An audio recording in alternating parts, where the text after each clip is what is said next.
We made it the day after Christmas. Man alive. I don't know about you, but I'm still feeling the effects. I know that those of you that were with me on Thursday are aware that I was struggling with a little bit of the cold flu. That's what I'm calling it. I'm calling it the flu and the cold. I'm done calling that using that C word. I've removed it from my vocabulary, but I am on the other side of the cold and flu season. My daughter Hannah, also, who is visiting from Nashville, Tennessee, has a little bit of what I have, and then found out my Pastor Timothy James Farrell, and you've heard him many times on not only my show, but other shows with Cities 92.9. But Tim was struggling a little bit with the cold and flu. Just wanted to jump on here and do my live today, the day after Christmas, um, because I know it's important that we continue the momentum going into the new year. And today's topic is going to be one that is really near and dear to my heart because we're just really feeling the impact of the season. For many of us, we still celebrate Christmas beyond Christmas Day. That's the first day of Christmas on through the next week, this week, and into the new year. So I don't know if that's you or not, but that's where I want to kind of step off at today. And that's the real meaning of Christmas. Yesterday, after having family in over the weekend, on Christmas Day, this was the first Christmas Day I can remember where it was just my wife and I sitting in the house most of the day. I did have my daughter Cassidy show up, uh, and I do want to talk a little bit about the experience Cassidy had in her life, the real meaning of Christmas last week. On Friday of last week. So I do want to definitely hit upon some of those topics. But my wife and I were able to sit around and enjoy a Christmas day um, that I have never experienced. Like I said, it was just her and I kind of putting our home back together because we did have family in over the weekend. But at the same time, it was an opportunity just to really reflect and to be present in Christmas and the Christmas Day experience. I have a tradition to watch two movies, and many of you might watch the same movies, and that is The Christmas Carol with George C. Scott. I have not ventured off to many of the other uh, renditions of The Christmas Carol, but George C. Scott is my favorite. Um, and then I also watch It's a Wonderful Life, by far one of my top 5 movies of all time. I can watch it over and over and over and over and over again and always pick up something new that I didn't see before, and it's amazing. It's kind of like reading scripture. You view it, you see it, you hear the stories, and then you go back and you open the Bible and read it again, and you're experiencing it like for the first time. I find myself doing that many times over. But those two particular movies are what I want to kind of talk about and weave that into what it is, the real meaning of Christmas. Um, as I said, my daughter Cassidy stopped by yesterday with her husband, and they were working over the weekend. They're both nurses, so they were not able to do the traditional Christmas Eve with their family, and of course, Christmas Day. Trying to make the many stops that they had to make to play catch up from the weekend. So I want to take us back to my daughter Cassidy because I think this is really impactful. Cassidy shared with me the other day that she was dropping off a dish, an hors d'oeuvre, to the hospital for her husband's surgical nurse or the nursing floor, not surgical nursing floor. He's in the intensive care unit, critical care. And she's dropping off buffalo dip, which is by far one of the most wonderful desserts or hors d'oeuvres, I should say desserts. It is like a dessert, but hors d'oeuvres out there. But she was dropping that off to his floor so that they could experience, a little holiday cheer. And on her way home, she decided to stop and get something to eat herself, and she came upon a homeless man at the restaurant that she stopped at. And the homeless man was quick to recognize that she is a good human being.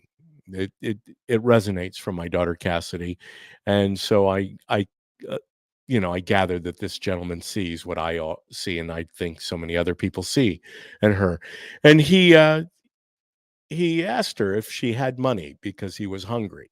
Now, I know what you're saying. Many of you are going, okay, this is the season, and we see it more and more on street corners, many panhandlers and people looking for just sustenance or a way of life. And there's a plenty of opinions about what is happening and why we see such an influx in people who are in need uh, year round, just not at Christmas time. But this particular gentleman was elderly.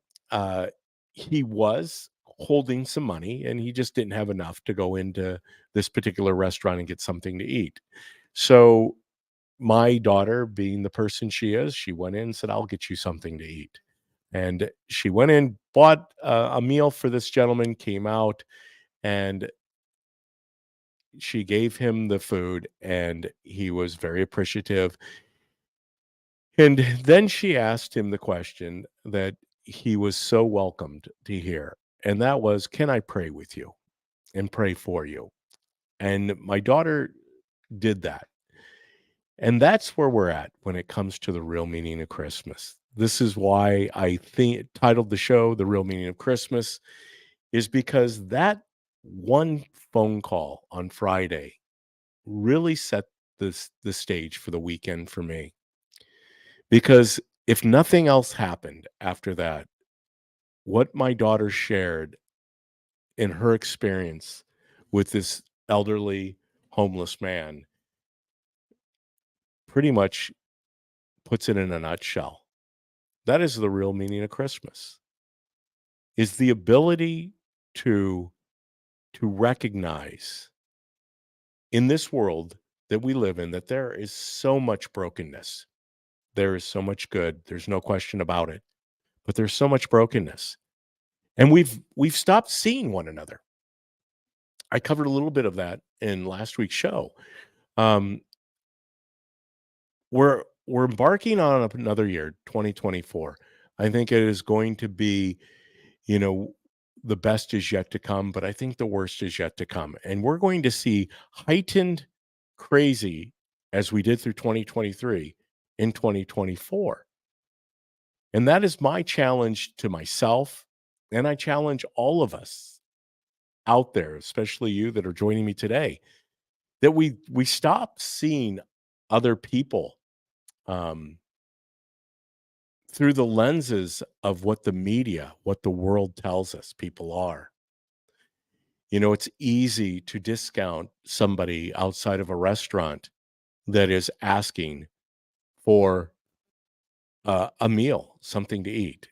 As I shared with my daughter Cassidy, she said, "Dad, I understand there are many people out there asking and asking." I said, "Cassidy," I said, "it was told to me a couple years ago, and it will forever live in my mind and my resonate in my heart.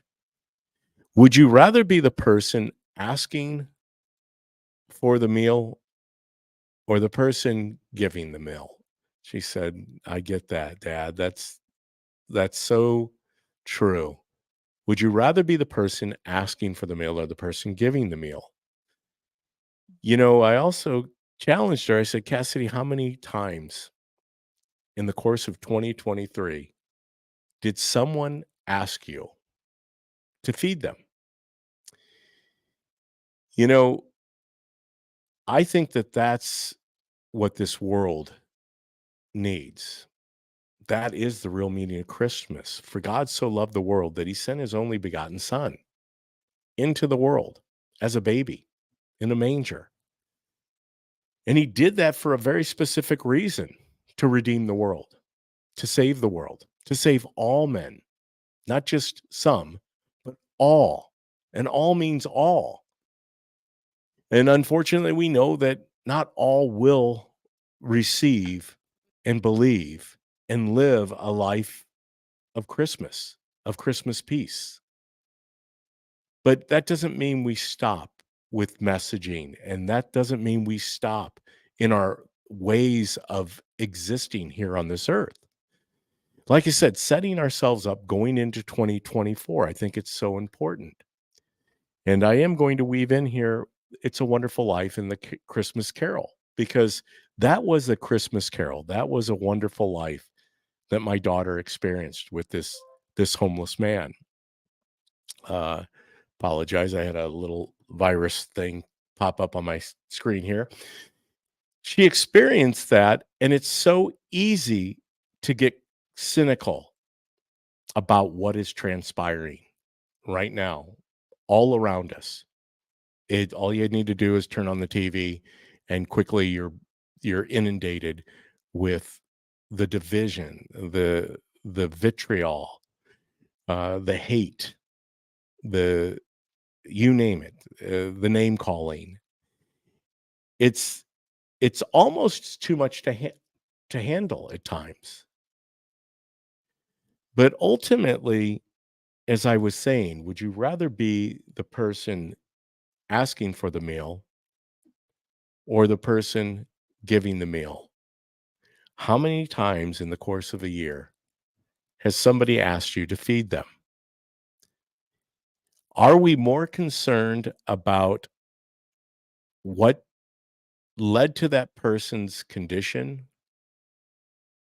or just feeding them? You know, Christ called upon Peter to feed the sheep. In fact, he said, "Feed my lambs, feed my sheep, feed my people." Multiple times to Peter, 3 times to be exact, similar to the 3 times that Peter denied Jesus.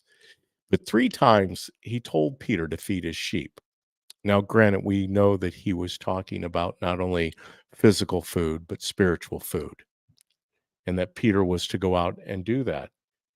And that's the point that I think I'm trying to make about Cassidy. She not only provided for his physical need, but she provided for his spiritual need. She asked, "Can I pray for you?" And that elderly man was so grateful. He said, "Yes, please pray for me." So she did. She opened up in prayer and prayed over that man and prayed for that meal that was going to sustain him for at least, I don't know how long, for at least that day, one day, our daily bread. And that is the real meaning of Christmas, is providing for our daily existence. You know, in the movie A Wonderful Life, George Bailey, um, I know you know the story. He was one that lived his life to provide daily bread, one day at a time. Not to take away that he didn't have dreams, he didn't have hopes, he didn't have ambitions. He did. In fact, that's part of the movie. He was very ambitious. He did not want to stay in Bedford Falls. That's not where he saw his life taking him. But God had a different plan. And that's, I think, the essence of what we encounter. So many of us at this time of the year, we have plans, we have ambitions, we have dreams, we have hopes. We want to live a little different, to be a little different. We aspire to be the best version of ourselves. And as we draw and to the end of this year, this calendar year, 2023, what does 2024 look like? We know that it is a year of a presidential election. Um, we as Christian people know how important it is as we approach years like this, especially on what is our call as Christian people and how involved are we to be in political arenas and the political culture. There's no question, as you know, I point it out often, that it is broken. The federal government is broken. The United States of America is broken. The state of Illinois is broken. And that's why it is essential to Christians that we engage in the process of governing. There is no way to just remove ourselves from the equation of government and have government look any different than what it looks today. In fact, even having Christians inside government right now doesn't necessarily make government look any different. And that's the challenge that lies before us for 2024. If we want more in 2024, I think that 2023 really pulled back the curtain on what this world is going to see more of in 2024. More of everything, more people like ourselves defending the rights of life, liberty, in the pursuit of happiness. Everything that's covered in this Constitution. That's what 2024 is going to be about. More of this. Now, on the other side of the aisle, there are plenty of people that want less of this and more of a rewriting of what that document says. And that's going to be something that we all need to contend with. And that is the real meaning of Christmas. Because not only did God so love the world that he sent his son into this world, that he sent his son into this world to die as recompense, as the bridge for us, the only way, the truth, and the life to eternal life. And with great anticipation, we hold out hope for the coming of our Lord Jesus Christ again. But while we're here, while we're actively here on this earth, he also calls us to Christmas peace every day. Christmas is the time of the year where we pause and take notice of It's a Wonderful Life, A Christmas Carol. Now, the Christmas Carol with George C. Scott, an amazing story. Once again, I learn something new every time I watch it. And I pick up nuances. You know, this was a man who was consumed by the world. He was jaded. He had his days on this earth wore him to a point that he could not take his mind off of living a life of materialism, a life of being a consumer rather than a contributor. And however, what he did realize is that there was a bigger calling. And that came to him in the form of three spirits who visited him and recounted the past, the present, and the future. Well, we have an opportunity this Christmas season to also reflect on Christmas past, Christmas present, and the Christmas that lies beyond this year. In fact, preparing our hearts and our minds for Christmas 2024 can begin today, the day after Christmas of 2023. And how we prepare ourselves and prepare our hearts and knowing what lies ahead. Things aren't going to change. Obviously, it's fascinating when you step out onto the streets or step out of your front door and view the streets around you on a Christmas day, how quiet things are. It does remind you of the song, Silent Night. All is calm, all is bright. There is a calmness. I'm fascinated that we have a world that can slow itself down after going at warp speed the day before. To me, that is just so refreshing because I know that it can be done, right? We see it. I saw it yesterday, Christmas Day, right on South Towanda Avenue, and how utterly everything seemed to be stopped. No traffic at all. No stores were open. All was calm, all was bright. The past Christmases, the present Christmas season we find ourselves in, and the future. The real meaning of Christmas is that we rise above everything that's going to come at us in 2024. As I said, there's going to be more of everything that we saw in 2023 and 2022. This has been building. We're going to see more in 2024. However, if we continue to remain faithful and lean into our faith and really dig deep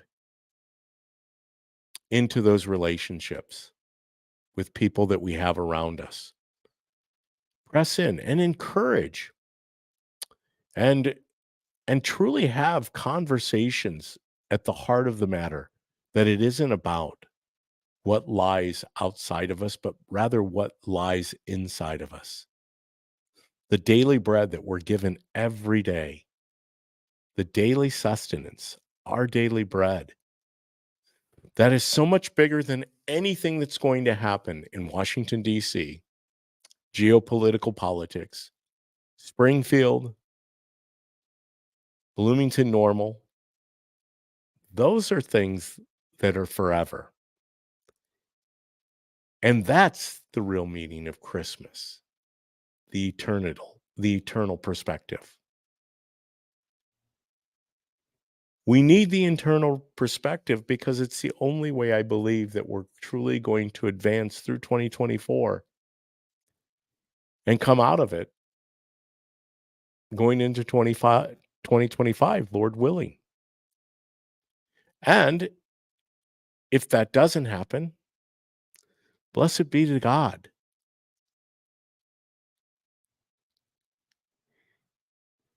Real meaning of Christmas. Hey, I didn't think I was going to stay on very long today.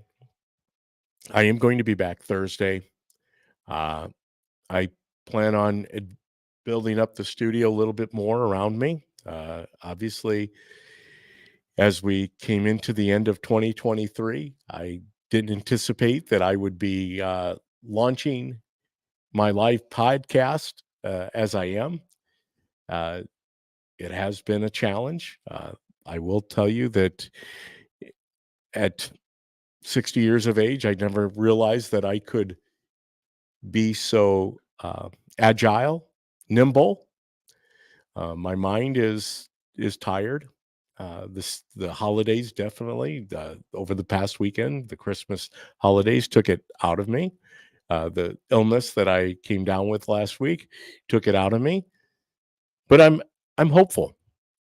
I know that this is going to expand. What we do here at the DPB Show is going to continue to blossom and grow.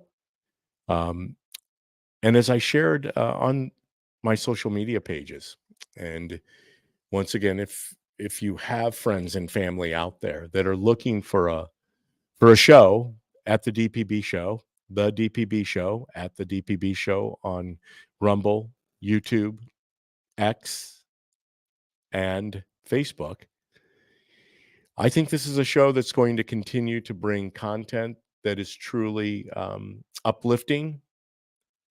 I believe we want to put humanity back into politics. We want to take what we believe in our faith and weave that in to all of the experiences we have in life, because I think it's so important. You know, just hearing my daughter tell me of a story, of an experience, I should say, that she just had, that defines what it means to be Christ to a broken world. That is truly the real meaning of Christmas. I will be back, like I said, on Thursday. I've got some plans to expand the studio a little bit, do some things differently. I'm going to try to get that all put together here over the course of the next 48 hours. But it's been good to be with you here the day after Christmas. When I listen to the radio right now, the headliners, of course, all seem to have ended their live broadcast as of um, Friday of last week. Some of them even the Friday prior to that. So they go back in the Wayback Machine to like the 15th of December. Hello and Merry Christmas to Sarah Froberg. Preach, Brother Dave. That's my brother Mark chiming in. I do appreciate all of you that jump on here once again. It's so important that to grow this, I need you to go out and like, subscribe, and follow. That's the critical thing, is to follow. But my plan is, as we go into 2024, is to expand upon the content of what we're doing here, what God's leading me to do, because ultimately, as I started saying, and kind of got a little wayward, I still have fog brain from the cold flu. I ingested enough Thermaflu and NyQuil, and I did the old sock wrap thing, where you put Vicks on the soles of your feet, and then you put a sock over it. That and a ton of vitamins D3, zinc, vitamin C. But still, like I said, I'm thankful we have the ability to do that. Not everybody does. I had the means to afford the medication to get myself back, but I had a little brain fog, as I was saying, because at the end of 2023, I didn't anticipate that this is what I would be doing, is branching out, getting out of my comfort zone of a live radio broadcast and going out into the world of podcasting. I know that it's something that many of you tune in for, because I think it's important that we have conversations. Obviously, there's a reason I have the comment section always open, because I want to hear from you. I want to know what your experience, how you're manifesting life or processing through life. And I think we can all learn from each other. You got it. The sock rack worked well for Drew. He is back to 100% and wanted to thank you and Tanya for your prayers. You tell Drew the prayers will continue. And you're right. The sock wrap does work. I recommend it to everybody. Thanks, Sarah. But I'm not going to stay on long. I thought I was going to get off before I had to cough. I still have got the upper respiratory stuff going on, so I will be sock wrapping again. But I just wanted to, like I said, to come on the day after Christmas, not to skip a live show, talk about the real meaning of Christmas, tell a story about my daughter Cassidy, and then my favorite two movies, A Wonderful Life and A Christmas Carol. But let's all commit to this. Let's start to look into 2024 and ask God what he sees our lives looking like through what lies ahead, because he is Emmanuel. God is with us all the time. So with that, as my voice is fading and my bottle of water is being opened, I'm going to bid you farewell until Thursday. I offer Christmas peace, a peace that surpasses all understanding. May your holidays continue to be bright, your days, your nights. If you do have anything that you'd like to share, by all means, go out to my Facebook page, either my personal page, David Paul Blumenshine, or at the DPB Show. Twitter, you can also contact me there at the DPB Show. YouTube at the DPB Show, and Rumble at the DPB Show. Don't forget to put the @ sign in. I know sometimes in searching on YouTube, if you don't put the @ sign at the DPB Show, it won't come up. But please communicate. I'd love to hear from you. I'd love to know what your Christmas experiences have been. I know that by Thursday, I will have some more accounting of Christmas past, Christmas present, and Christmas future. So until Thursday, I bid you peace, and I also bid you love. We'll see you soon. Take care.